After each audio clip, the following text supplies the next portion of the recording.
You know?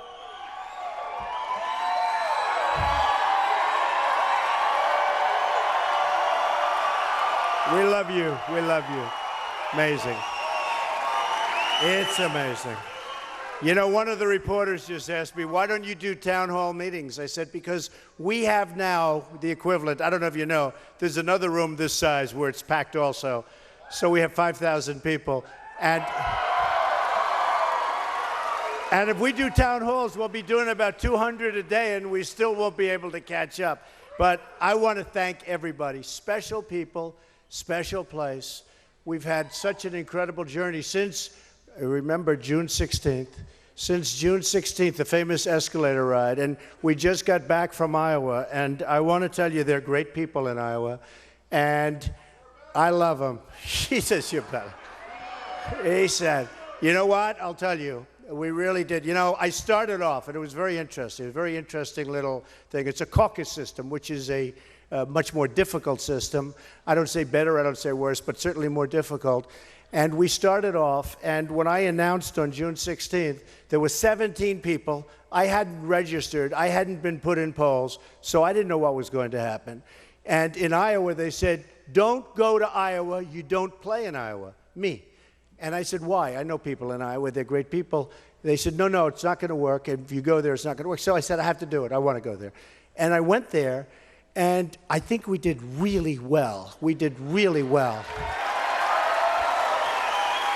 And they said, if you get in the top 10, you'd be lucky. And it actually came out the first time, it was like number 10.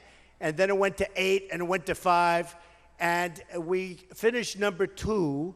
And frankly, had I known we could have finished number 2, maybe I would have spent more time there. I would have taken a day or 2 off from here, but that wouldn't have been good.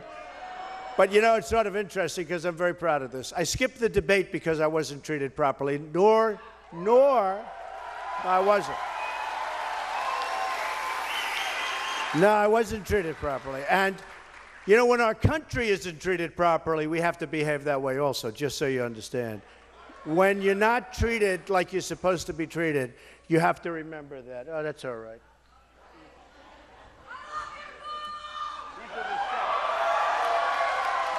These are the stats I wanted to show you. And there's a lot of air blowing down here, I'll tell you. And so what happened is I did the debate, and then I said, you can't do that. And they had it. We could have broken the world record. We would have broken, because the debate that we did, the first one, they had 24 million people. Really, I think it was even more than that after final count. And I think this thing would have had probably 26 to 28 to 29 million people. But you couldn't do it, and I'll tell you why I'm so happy I didn't do it. Because in 1 hour, we raised $6 million for the vets, okay? $6 million. We raised $6 million for the vets. And if you told me I could have finished first if I did the debate, or second, plus $6 million for the vets, I'll take the $6 million for the vets all day long. All right?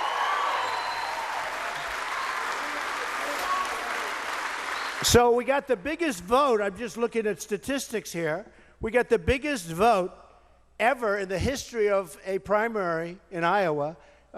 By like 60,000 people came out extra. I'm not going to say that was me, but believe me, it was me. Well, you know, 2 nights ago or 3 nights ago, one of the candidates that I'm running against, highly respected, was here, and they had 250 people. So we have 5,000. That should be a good sign. That's like our poll, right? That's like an automatic poll. So the vote that I got was, other than the one vote, because we had so many people, was the biggest vote in the history of Iowa for a Republican caucus. I mean, the biggest in the history of Iowa for a Republican caucus. You know, when you think, the amazing thing is the press, not all of them, some were great. Some were saying, you know, he came in second, he started off in 10th, and he came in second. But with me, they don't like to hear second. I don't like to hear second that much either, to be totally honest. But one poll came out that said I was leading by 4 or 5 points, and I guess, you know, come in second, and the headlines were, Trump comes in second, he's humiliated. there were 17 people when we started. Now you have 11. I come in second. I'm not humiliated. You know, you have, think of it.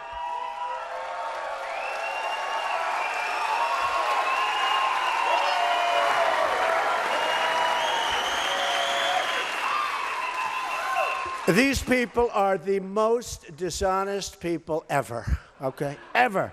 So Marco's a nice guy. Marco Rubio, nice guy. And he comes in third, right? And all of a sudden, he comes in third. He's a senator, does this stuff for a living. He's a professional politician. He comes in third. I come in second. Trump, no good. Rubio, unbelievable night, unbelievable victory. Unbelievable. Think of it. You got to think of this.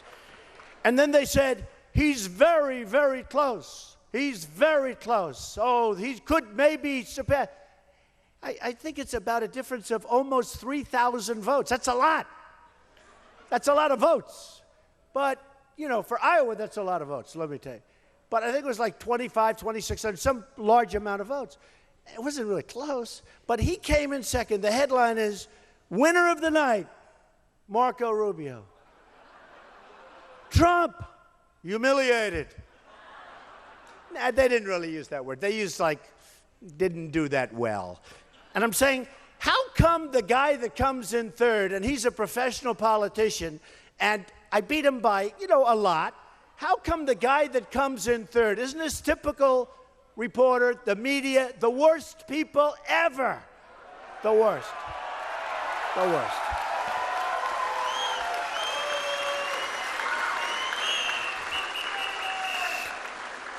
How come the person that comes in third on many of the networks is being covered like it's one of the great victories in the history of politics in this country? And the person that's not a professional politician, I'm a job creator. I build great companies. I build great buildings. I do a lot of great things. I've employed I don't do this crap. I've employed tens of thousands of people over the years. I'm so proud of the company. I built an unbelievable company. In fact, they went to check it. When I did the filing with the FEC, federal elections, they were, see all those cameras back there? Triple them. They were down there, oh, they were going to fine. First they said, I'll never run, right? Then they said, he'll never file Form A. Form A is where you sign your life away. You give up everything. The family, the dog, the house, you give up the world. They said, he'll never file Form A. Then they said, oh, he filed Form A. Oh, he announced. They didn't believe it. Then they said, well, he'll never file his financials. And if he did, he'll ask for the extensions, because you can get an extension that goes forever. I didn't want an extension. I told one of the big accounting firms, one of the best firms in the world, one of the biggest, most respected, I said, listen, you got to get these done. I filed almost 100 pages, bigger than anything ever filed with federal election. By far. You know, these politicians, they put one page in and they need 5 extensions, okay? You know why? They're afraid somebody knows about the cash they've been taking. They want to be careful, okay? They want to be careful. They want to be careful. Politicians, all talk, no action. So what happens, I love you too, darling. So what happens is I go in, I file, and they come back and they say, I don't believe it. The company's much bigger, much better. Some of the greatest assets in the world, buildings in Manhattan, Bank of America building, big chunk in San Francisco. Some of the greatest assets, Turnberry in Scotland, where they play the British Open. So many different great assets. Doral in Miami Beach, hundreds of acres in Miami Beach. You know Doral. So many. And they're looking, and there's low debt, very little debt, almost no debt. So there's low debt, tremendous cash flow, and some of the greatest assets in the world. And the number is through the roof. And I'm not saying that to be braggadocious. I'm saying because that's the kind of thinking we need in this country. Our country's going to hell. It's going to hell.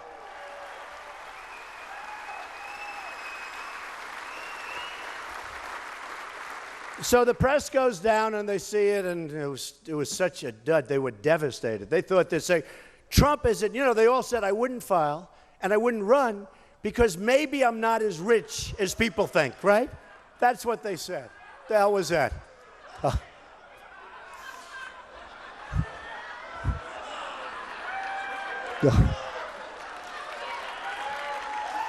I'm wondering if this can only happen at a Trump rally.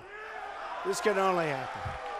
Well, you know, that could be a way we get him to turn the cameras, right? And what the cameras don't have, and what the press will never, ever, ever report, is the crowds. They don't do it. They reported for Bernie. They said the other day, recently, I had 12,000 people, he had 3,000 people. They said Bernie Sanders had an amazing crowd of 3,000 people. I had 12,000. When it's my turn to go, Donald Trump made a speech today in front of a crowd. It's unbelievable. I'll tell you what, it is so dishonest. And I have friends that are reporters, and they tell me they can't report the truth. They cannot report they're told what to do. And if you happen to be on our side of the equation, for the most part, they're just very dishonest. I'll tell you, they're just very dishonest. So what I do like is when that man holds up that sign, oh, by the way, I should reprimand him because, you know, remember when I took a lot of heat? Remember that? Somebody said something that wasn't that nice to our president. And they said, Donald Trump did not defend the president. I wonder if he'd defend me. You think he'd defend me? Think he'd defend me?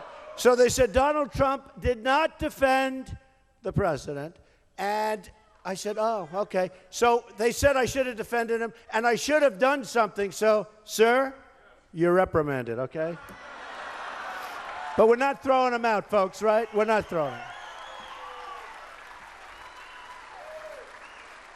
So I put in these statements, and they've been great, and I tell you because I probably would have filed them even if I didn't run. You know, it takes guts to run for president. It really does. It takes guts. It takes guts, especially, you know, if you're a politician, you run, and you run, and you lose, and you win, and you run. That's all they do.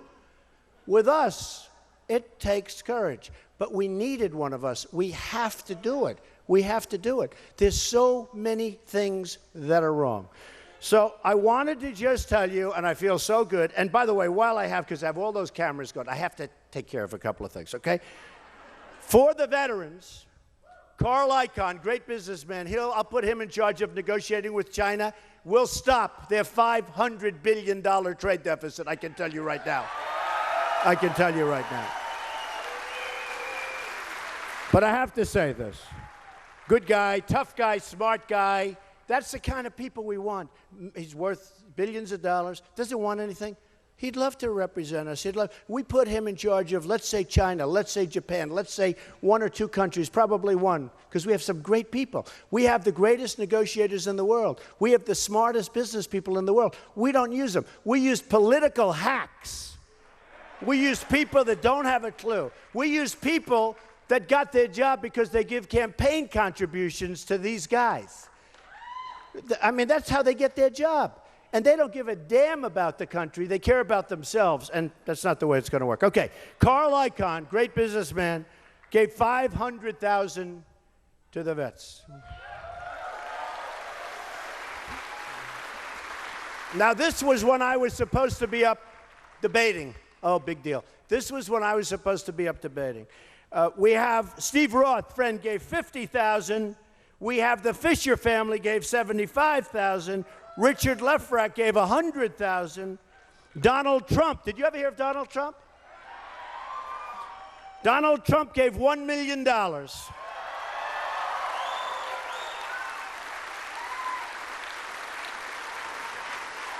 We have a rich guy from New York City, a friend of mine. I can't believe it. This guy was the worst braggart I've ever seen.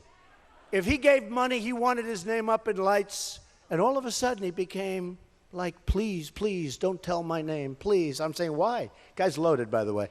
Why? He said, because I've changed. See, people can change. I've changed a little bit, right? People can change. I said, you really don't want it named? So I said, look, if you don't want me to name it, I won't. So I just call him Rich Guy from New York City, $1 million for the vets, okay? One of the great businessmen in this country, Mr. Phil Ruffin, and his incredible wife gave from Las Vegas and lots of other places. He's got plenty of places. He gave $1 million to the vets. Is that great?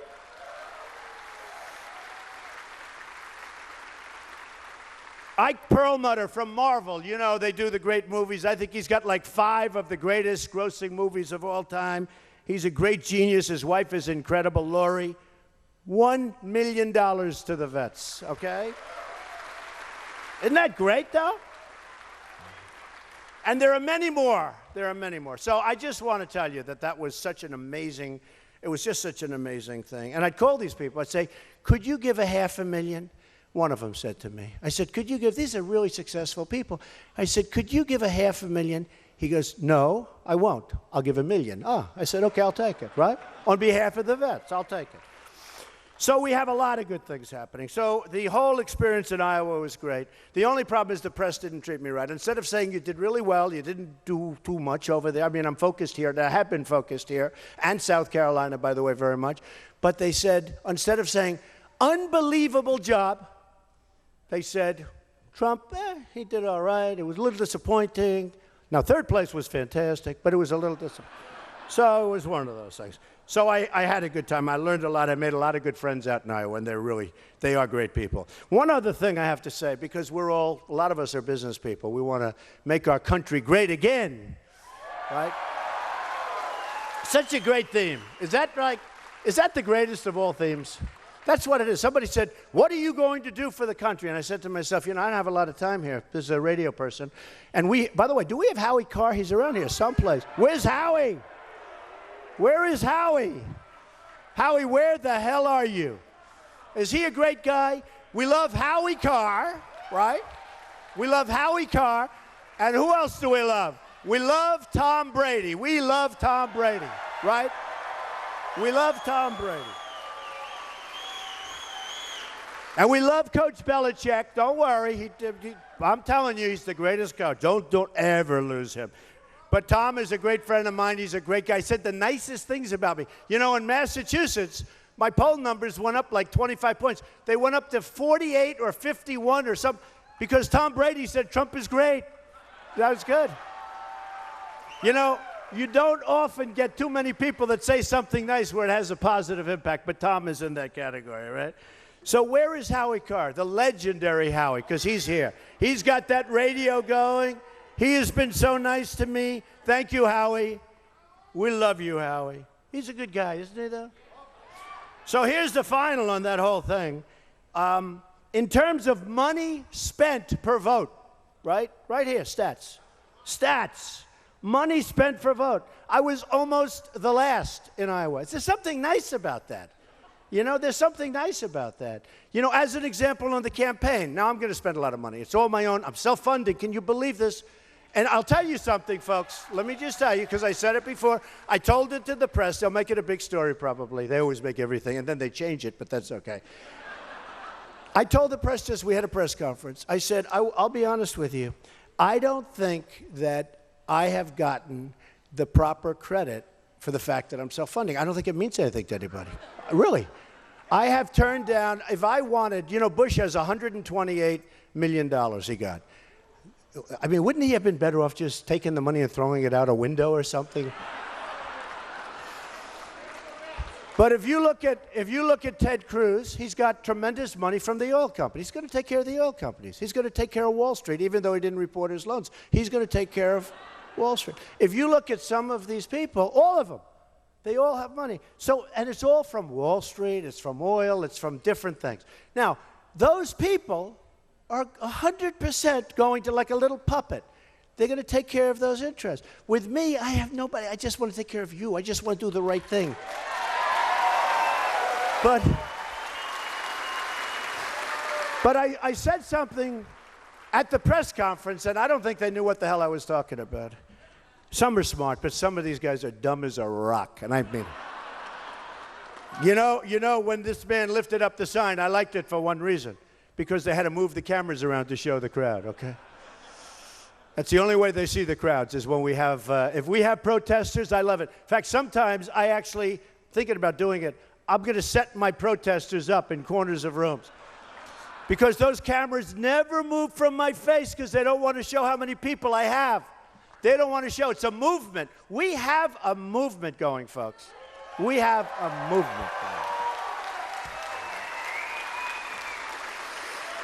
going. And I have to be honest, and I want to thank him before it's too late, but Scott Brown, for him to come up and call and say, I love what you're doing, I love where you're going, he loves this area and he loves you people, for him to endorse me is a very important thing. So wherever the hell Scott is, right?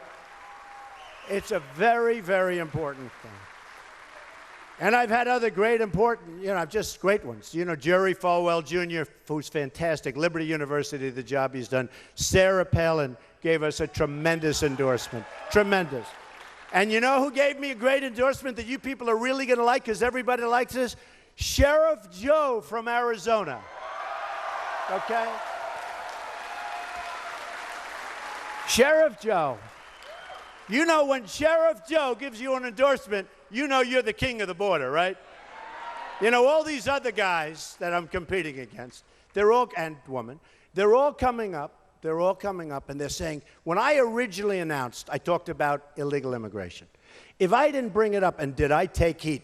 If I didn't bring it up, it wouldn't even be a subject right now. And then all of a sudden, and I said, this can't be like this. You can't go on like this for months and months. No human being can take this amount of incoming.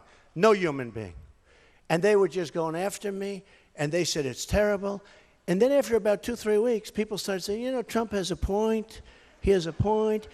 Now they're coming. Then all of a sudden, 4 weeks, 5 weeks go by. Then you see the kind of tremendous crime that's being committed by the people that come into our country illegally. Tremendous crime. Then you have the killing of Kate, beautiful Kate in San Francisco. Then you had the killing of Jamil. The woman, you have the killing of the woman, a 65-year-old veteran who was raped, sodomized, and killed by an illegal immigrant. And that's 3 people. You have to see what's going on. You have to see what's going on, how bad it is. And not only that, the economy. And I want people to come into the country, but I want them to come in, they have to come in legally, right? Legally. They have to come in legally. So we have all of these endorsements. They're incredible endorsements. But I do have to say, one of the gentlemen that I'm competing against, my wife is watching television the other day, and she's listening to this guy, boring, falling asleep. It's like a sleeper. And he said, I won't use the name because I don't want to embarrass anybody. He said, and we will build a wall. And she said, darling, come here. Listen, he just said we're going to build a wall. Who the hell ever heard of building a wall except for me? So now they don't give us credit. When I said in Iraq, take the oil, right? For 4 years I've been saying take the oil. Then after those horrible Paris attacks, all of a sudden they said, we will take the oil. The problem is they're 4 years late. And when I said take the oil, I meant take it. They mean blow it up. I mean take it. Take it. And give some of the profits to our wounded warriors. Give some of the profits to the vets and the families that have lost people in Iraq.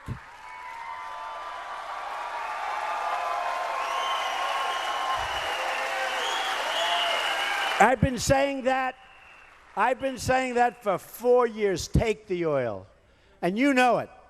And they just did it. But they're not doing it right. They don't want to bomb the oil because it would be environmentally, it would be a pollution event. It would be an event of pollution, as they say. It will add to the carbon footprint. Now, do you believe this is the way we fight our wars? Scott, do you think General Douglas MacArthur used to have the carbon footprint in mind when he bombed the hell out of, right?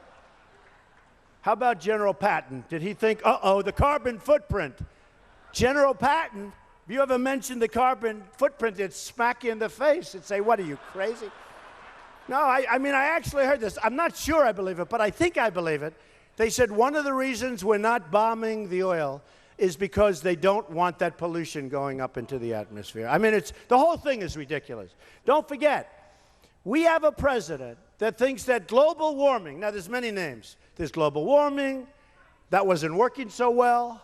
There's, right, climate change. There's extreme weather. The new one is extreme weather because how can you miss with extreme weather? Even if it's nice, you say it's extreme because it shouldn't be this nice.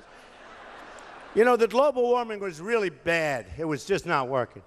Then they went climate change, and that was better, but extreme weather is like perfect. And we have a president that talks about the biggest enemy of the United States, right? The biggest number one enemy is, he calls it global warming, is global warming. Climate change. No. One of those things. He doesn't know. Eeny, meeny, miny, mo, whatever. Whatever the week. Now, let me just tell you. So climate change and the carbon footprint. So he says for Christmas or whatever, he wants to go, Christmas, by the way, Merry Christmas. Don't you want to say Merry Christmas? Merry Christmas. Merry Christmas. We're going to bring Christmas back. We're going to bring it back. Merry Christmas, Happy Holidays. We're going to bring it back. You see these department stores, you can't say Merry Christmas anymore. Don't shop there. You'll say Merry Christmas again very quickly, believe me.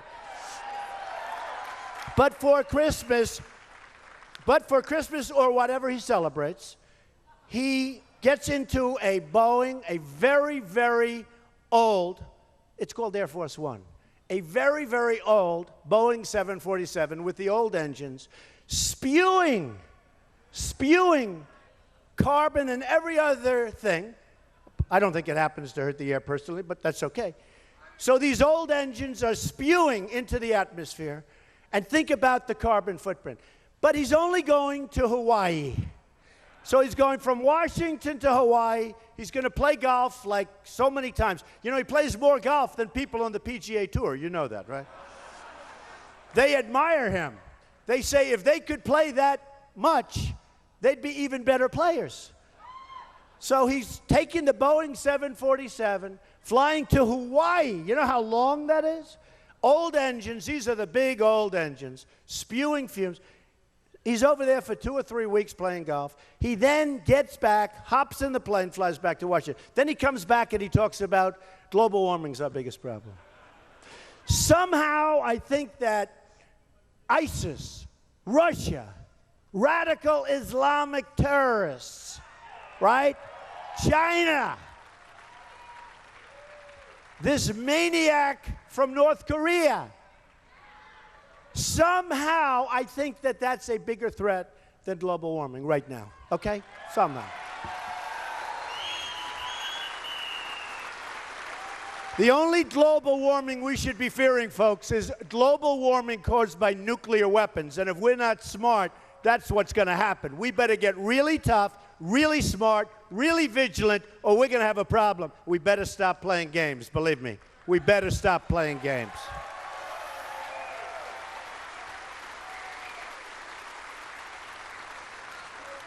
So, we've become the policeman to the entire world. We take care of the world. They pay us peanuts. We take care of Japan. A lot of people don't even know that. I mentioned Japan. People go, we don't have. Well, we have. Now, here's the deals we make. If we are attacked, somebody attacks us, wouldn't you rather have Trump as president if we're attacked? Oh, we'll beat the shit out of them. Anybody attacks us.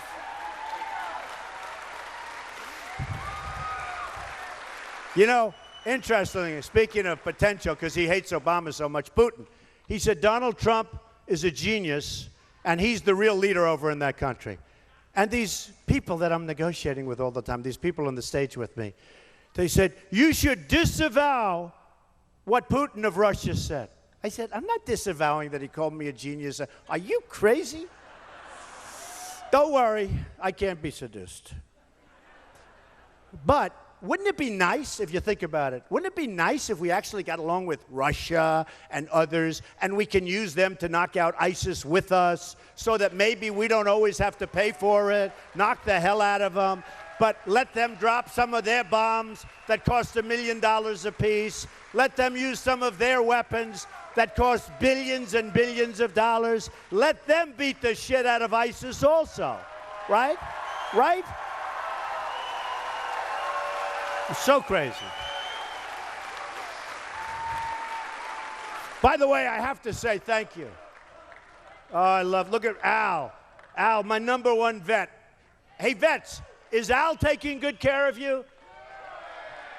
If he doesn't take care of you, I will say, Al, you're fired. Get out of here, Al. Al's a great guy. He's become my friend.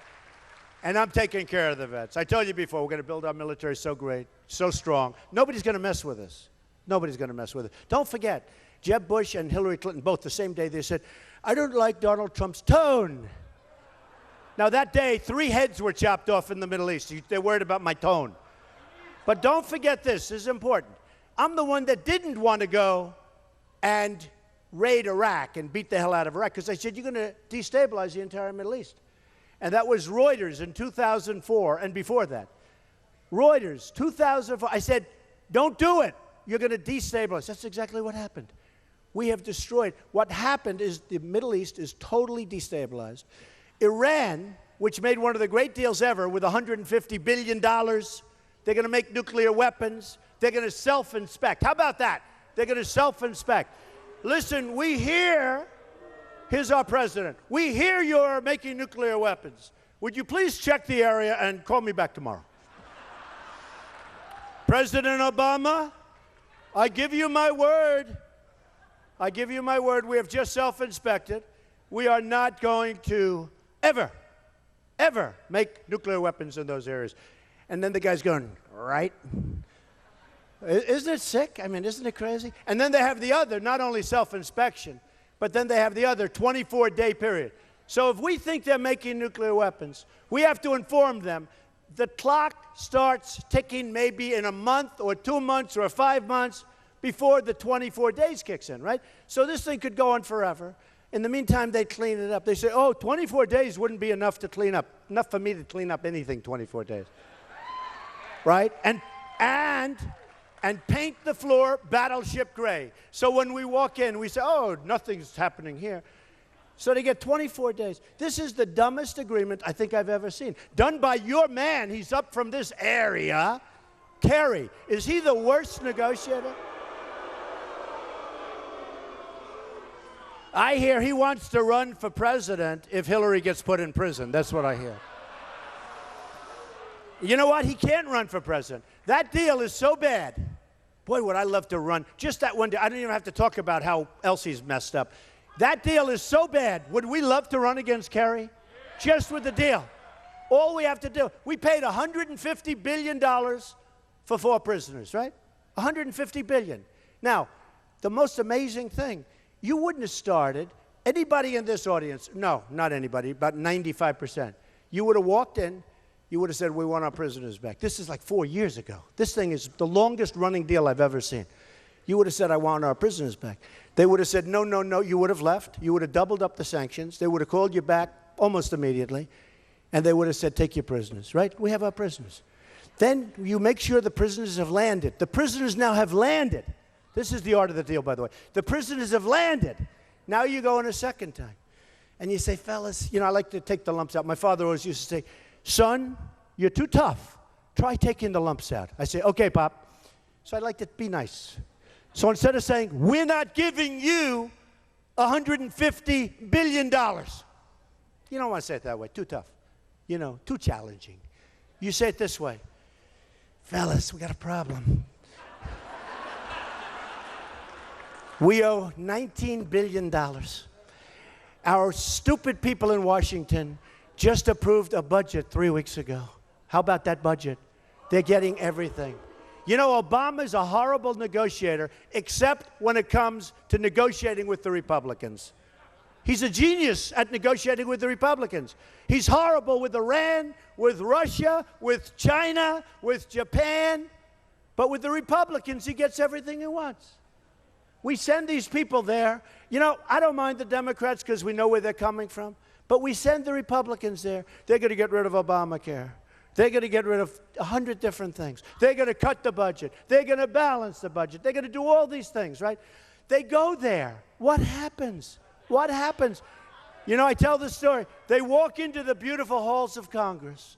They walk in, and they see the Capitol building. And they look up, and they see the beautiful ceiling. And they see the columns that go so high, beautiful marble. And they say, Alice, or Jim, Alice, let's use Alice for this one. Alice, we've arrived. We've made it. Now we've made it. And then they say, they go in for a first vote.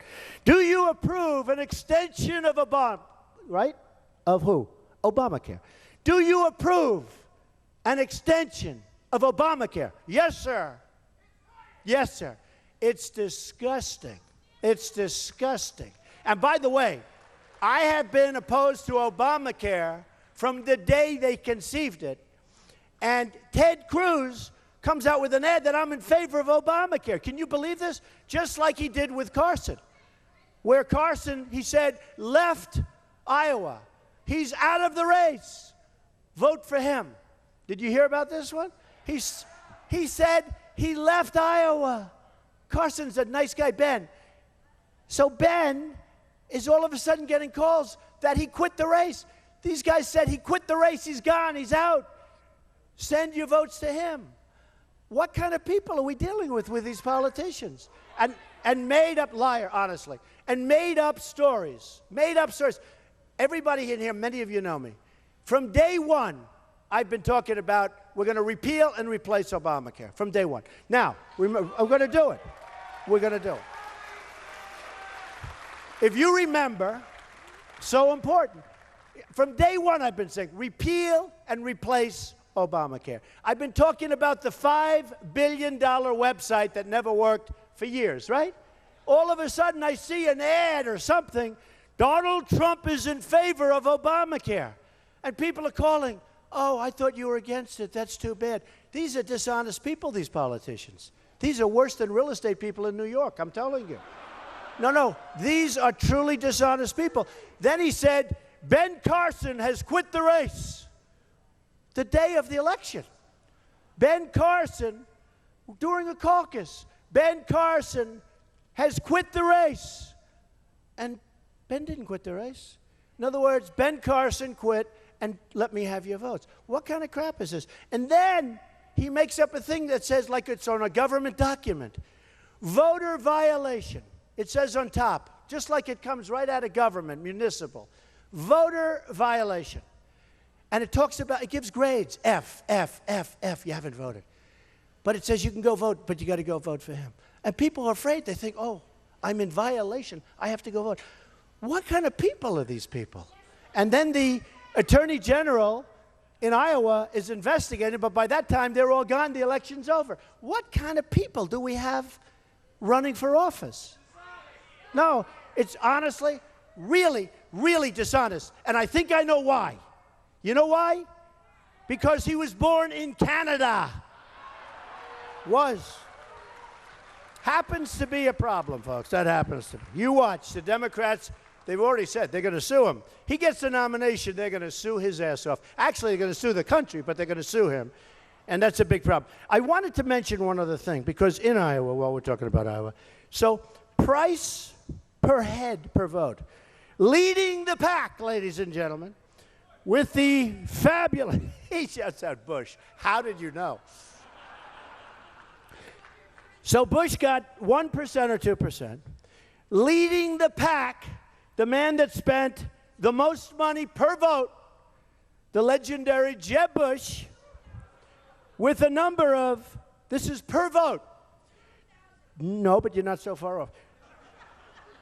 $2,884 per vote. You know, you could have won the election. Just promise everybody $1,000 and you could have won it. You would have saved money, right? You would have won. You would have saved a lot of money. So Jeb Bush spent almost $3,000 a vote. That's got to be a record, right? Is that in the Guinness Book? Would you check the Guinness Book of World Records? You have others with tremendous numbers. Marco spent a lot, almost $300 a vote. But at least he had a pretty good result. He came in third. No. He had a fantastic result. Unbelievable. Unbelievable. He came in third. The guy that came in second, oh, terrible night, terrible night. Terrible night. Dishonest people.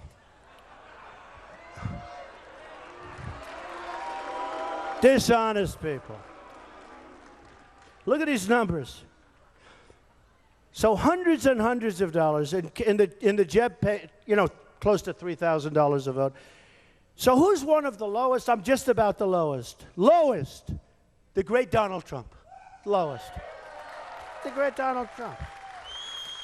By the way, I'm very proud of the fact that I have spent less money than just about anybody else on the campaign. And I'm going to start spending a lot for two reasons, right? Number one, I don't want to take any chances. Number two, I feel guilty. Because when Jeb has now spent $119 million or some ridiculous number, and much of it is sort of earmarked to me, ads. They can't be very good because every time he takes an ad, my numbers go up. It's a crazy deal. So I've spent, because nationally I'm leading every poll, in the state, I mean, honestly, other than Iowa, which was the weakest one I had, but in the state, I'm leading the states, leading here tremendously. But every single national poll I'm leading, and just about, I think, every state poll I'm leading. So I spent the least, and I have the best result, right? Right? Isn't that nice? Now, others have spent, like Jeb, like a couple of others, they've spent the most, and they have the worst result. How the hell can you put them in charge?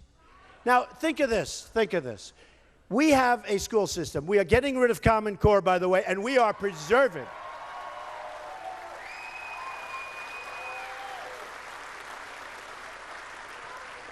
Education in the United States is the most expensive per pupil in the entire world, right? The most expensive in the entire world, and there is no second place because it's so much lower, it's ridiculous. Norway, Denmark, Sweden, China, these are like the top 4 or 5 places for education. We're number 30. I used to say 28, right? We just went up 2 notches. We're now number 30 in the world. We spend the most per pupil by far, and we have the worst education by far. So we're now number 30, and we spend the most. Wouldn't it be nice if they did like Trump, where I spend the least and I have the best result? Wouldn't it be good? Wouldn't that be good? Now, so important. And that's what I mean, our budget. They said, we are working on the budget, and we think within 25 years we can balance the budget. I said, 25 years? 25 years? These are serious people. They said 25 years to balance the budget. I'm talking about doing it relatively quickly, and I mean we're going to have a better country. We're going to have better service. We're going to get rid of the waste, fraud, abuse, all of the waste, the disgusting waste, and the fraud. You look at the Veterans Administration. Take a look at what's happening in Phoenix, Arizona. It's one of the great fraudulent scams you've ever seen. The Veterans Administration. We're going to take such great care of them. What's going on is unbelievable. And we're going to make our country so strong and so solid. I said the other day, we're going to make our country rich again. And a woman said, Mr. Trump, that doesn't sound nice. I said, we can't be great unless we're rich. We're a debtor nation. That horrible budget I told you about a little while ago, that's worth $2 trillion. That takes care of our border, letting everyone in that Obama wants to come in. That takes care of the Syrian refugees who we're never going to let in, folks. I have a big heart. But we're never letting them in. We don't know who they are. We don't know where they come from. It's not going to happen. It's not going to happen. And anybody that comes in, I want everybody to know, we have to send them back. We cannot take chances. We can't afford it. We can't afford to make mistakes like that. You know, we have the 2 people that were radicalized. Probably she radicalized him, the married couple. How great. Who in California killed 14 people with plenty very badly injured in the hospital, right? We didn't know this. We didn't know anything about it. We had Paris, where they have the toughest gun laws in the world, the toughest, because we're going to preserve our Second Amendment. We're not touching that Second Amendment unless we're going to make it stronger. Unless we'll make it stronger. So Paris has the toughest gun laws in the world, right? The toughest in the world. You can't have a gun unless you're a bad guy, no problem. So these disgusting thugs walk in to various places and start shooting people. Boom, boom, boom, move over, boom. 130 people dead, many people so gravely injured that they will be gone. They're going to be dying. They're dying now. And other people are going to live a life, but they're going to live a life in hell because they're so horribly injured. Now, if we had a few people in this room, I can look at him. That guy right there is a mean. And if we had a few of the people, you, Let me pick a woman. You. And if somebody had a gun on their belt, or somebody had a gun wrapped around their ankle, and those bullets started coming at you, or you see they were going to, and you shoot the hell out of them, folks, that's the only form, it's our form of protection.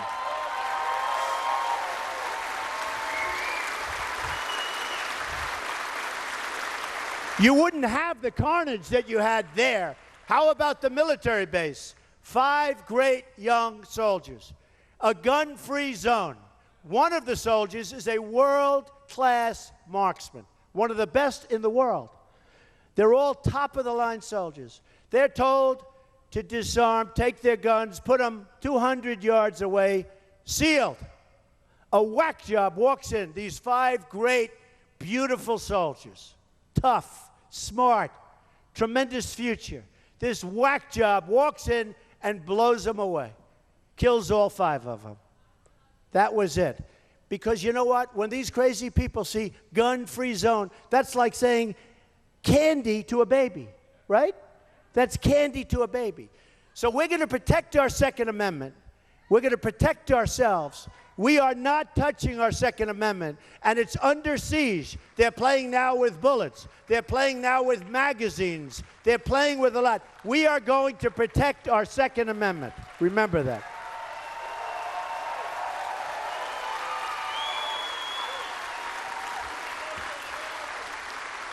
So when I started, and when this all began on June 16th, coming down the escalator, it was all about border protection. And speaking of border protection, Ann Coulter, she has been such a great help to me. Where is Ann?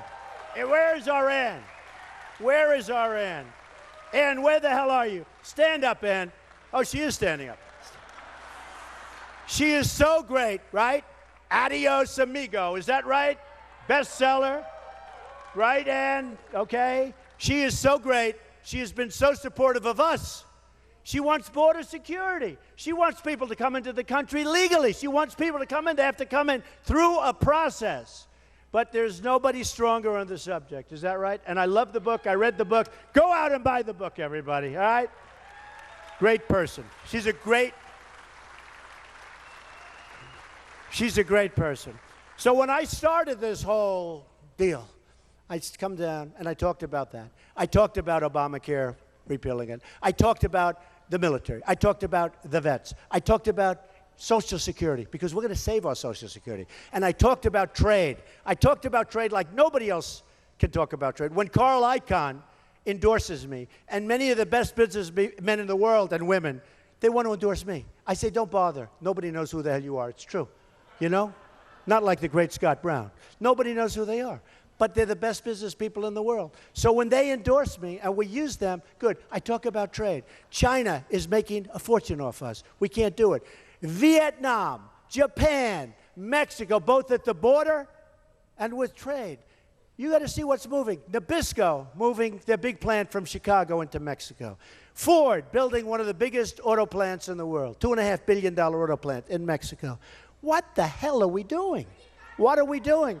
We're bringing back our jobs. Now we have a case, it's called corporate inversion, where companies used to move like from here to Florida, or from here to Texas, or from Texas to here.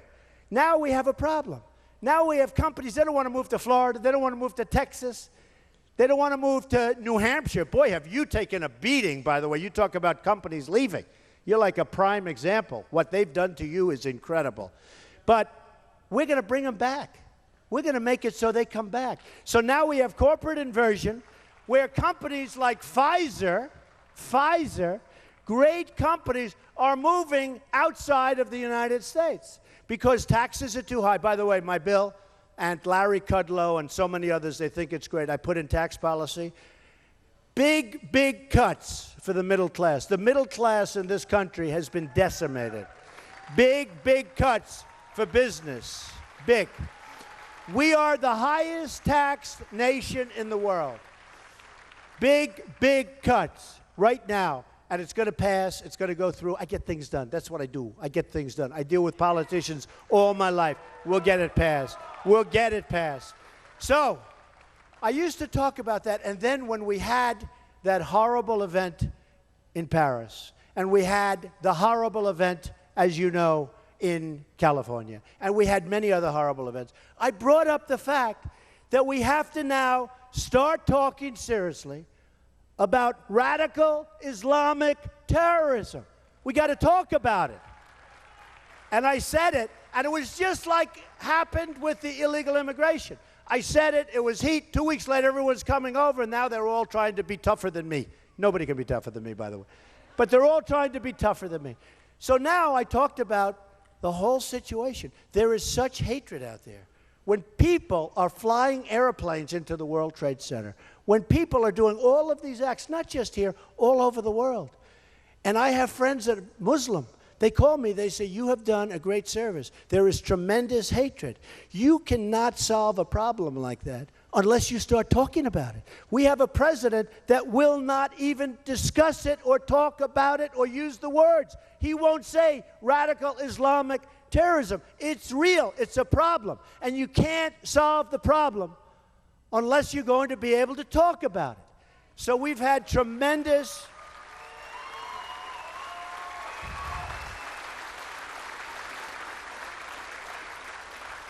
I took a lot of heat, and now everybody is saying, thank you so much. And it's under discussion. It's a big, big problem. And you know what? We're going to get it solved. One way or the other, we're going to get it solved. But we can no longer be the stupid country. We can no longer be the country that's led by incompetent people. We can no longer be the country that takes Sergeant Bergdahl, a traitor, a dirty, rotten traitor, and take him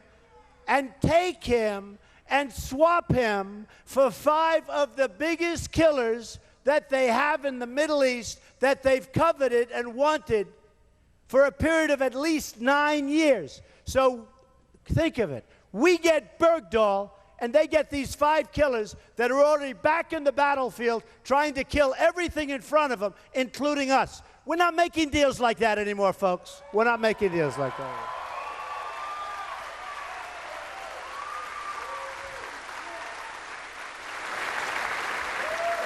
So just to finish off, you have to see the cover of Time magazine last week. Amazing, amazing cover. Amazing writer. I never spoke to him. You know, I do better when I don't speak to the writers. When I speak to them, they kill me. This was a time... Oh, give me that magazine. Throw that up here. Come here. Go on, just throw. Go ahead. Listen. Weak arm. That's okay. You have to go out and get this magazine. This talks about our movement. It's a movement. This talks about the movement. This is, you know, in the old days, maybe they would have said silent majority. It's really not the right. It's really the noisy majority. People are angry. They're upset. They're just, they can't even believe that this stuff is happening. They can't believe it. We are going to make our country so strong.